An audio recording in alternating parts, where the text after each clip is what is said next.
வணக்கம். நம்ம சப்ஸ்கிரைபர் ஒருத்தவங்க ஒரு செய்தி அனுப்பி இதை பற்றி பேசுங்க அப்படின்னு சொல்லியிருந்தாங்க. சரி, அதை பேசலாம்னு சொல்லிட்டு அது சார்ந்த விஷயங்களை நம்ம தேடும்பொழுது பெருசாக அந்த விஷயம் பேசப்படலை அப்படிங்கிறது அப்போ தான் தெரியுது. நம்ம இது என்ன விஷயமாக இருக்கும் அப்படின்னு சொல்லி ரொம்ப அலசியதுக்கு பிறகு டைம்ஸ் நியூஸ் பேப்பர்லேயும் ஹிந்து நியூஸ் பேப்பர்லேயும் அதை பற்றின விஷயங்கள் வந்திருக்கு. அந்த நியூஸ் பேப்பரை படிக்கும் பொழுது இதுக்கும் அதுக்கும் நிறைய டிஃப்ரென்ஸ் இருக்குது. சரி, ஓகே அப்படின்னு சொல்லிட்டு அதாவது செய்தி ஊடகங்களில் சொல்லியிருப்பாங்க அப்படின்னு சொல்லி அதில் பார்க்கும்பொழுது அதுலேயும் ஒரு சில ஊடகங்களில் தான் சொல்லியிருக்காங்க. அதுலேயும் 4 விதத்துலையுமே வந்து வெவ்வேறு விஷயங்கள் தான் அதில் சொல்லியிருக்காங்க. எது உண்மை அப்படின்னு ஒரு நிலைமைக்கு நம்மளாலே வர முடியாத அளவுக்கு தான் அதில் வந்து சொல்லியிருக்காங்க.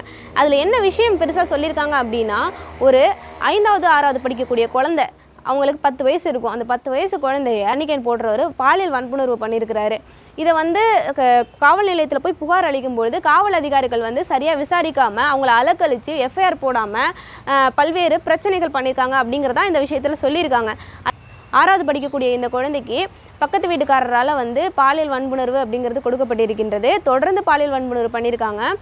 இவங்க வந்து இது குறித்து வந்து ஒரு நாள் வயிறு வலிக்குது அப்படின்னு சொல்லி அவங்க அம்மா சமையல் வேலை பார்க்குறவங்க, அவங்க அப்பா வந்து கன்ஸ்ட்ரக்ஷன் ஒர்க் பார்க்குறவங்க, அவங்க வந்து சொல்லும் பொழுது மருத்துவமனைக்கு போய் பார்க்கும்பொழுது இவங்க தொடர்ந்து பாலியல் வன்புணர்வு செய்யப்பட்டிருக்காங்க அப்படிங்கிற ஒரு விஷயத்த சொல்கிறாங்க. சரின்னு சொல்லி காவல் நிலையத்தில் போய் புகார் அளிக்கலாம்னு சொல்லி காவல் நிலையத்துக்கு போகும்பொழுது 29ஆம் தேதி, அதாவது ஆகஸ்ட் மாதம் 29ஆம் தேதி வந்து காவல் நிலையத்தில் புகார் கொடுக்குறாங்க. ஆனால் வந்து 31ஆம் தேதி தான் எஃப்ஐஆர் அப்படிங்கிறது பதிவு செய்யப்படுது. இன்றைய வரைக்குமே வந்து காவல் அதிகாரிகளால் குற்றவாளி கைது செய்யப்படலை அப்படிங்கிற ஒரு விஷயம் இருக்குது. இங்கே வந்து சட்டம் என்ன சொல்லுது அப்படின்னா, பாலியல் சார்ந்த வழக்குகள் வரும் பொழுது உடனே நீங்கள் எஃப்ஐஆரை பதிவு பண்ணணும் அப்படின்னு சொல்லுது. ஆனால் குற்றம் நடந்து அதை வந்து கம்ப்ளைண்ட் கொடுத்து இவ்வளோ நாள் கழிச்சு தான் வந்து எஃப்ஐஆரே போட்டிருக்காங்க. இன்ன வரைக்கும் குற்றவாளியை கைது பண்ணலை அப்படிங்கிற ஒரு விஷயமும் அதில் சொல்லியிருக்காங்க. சரி, ஓகே, அந்த குழந்தையை வந்து எப்படி விசாரணை பண்ணாங்க அப்படிங்கிற ஒரு ஆடியோ கிளிப்பும் வெளியாயிருக்கு. அந்த ஆடியோவில் என்ன சொல்கிறாங்க அப்படின்னா, இந்த குழந்தை வந்து ஆமாம் நான் தப்பாக தான் சொன்னேன், அவர் கிடையாது அப்படிங்கிற மாதிரி அந்த குழந்தை சொல்லுது.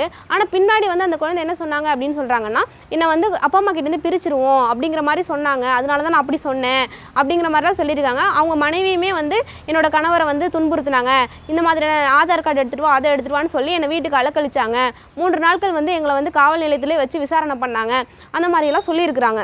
இந்த மாதிரியான விஷயங்கள் வந்து 1-2 விஷயங்கள் நமக்கு வெளியில் வருது. 1-2 விஷயங்கள் வந்து வெளியில் வந்தாலுமே வந்து அது பெருசாக பேசப்பட மாட்டேங்குது.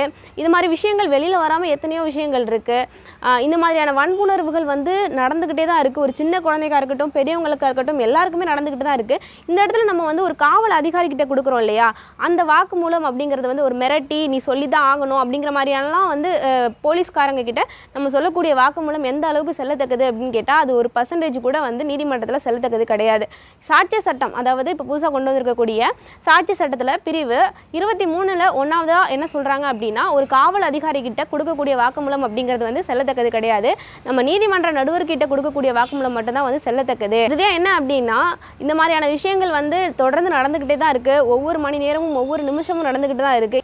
இதுக்கு யாரை குறை சொல்கிறது? சட்டத்தை குறை சொல்கிறதா, மக்களை குறை சொல்கிறதா, இல்லை நிர்வாகத்தை குறை சொல்கிறதா? எப்போ பார்த்தாலுமே வந்து வீடியோ போட்டு இதை பற்றி பேசிக்கிட்டே இருக்கிறதுனாலையோ இது குறைஞ்சிருமா அப்படின்னு எனக்கு தெரியல. ஆனால் இதை பற்றி பேசி இந்த விஷயத்தை 4 பேர்கிட்ட போய் எடுத்து சொல்லி இந்த மாதிரி நடக்குது, இதுக்கு ஒரு முற்றுப்புள்ளி வைங்க அப்படிங்கிறதுக்காக ஒரு வேண்டுகோளாக தான் வந்து இந்த காணொலியை நான் பதிவு பண்ணுறேன். இதுக்கு ஒரு நிரந்தர தீர்வு அப்படிங்கிறது என்னைக்கு வரும் அப்படின்னு தெரியல. இதை பற்றின உங்களுடைய கருத்துக்கள் என்ன அப்படிங்கிறத மறக்காமல் கமெண்ட்டில் சொல்லுங்கள். நன்றி, வணக்கம்.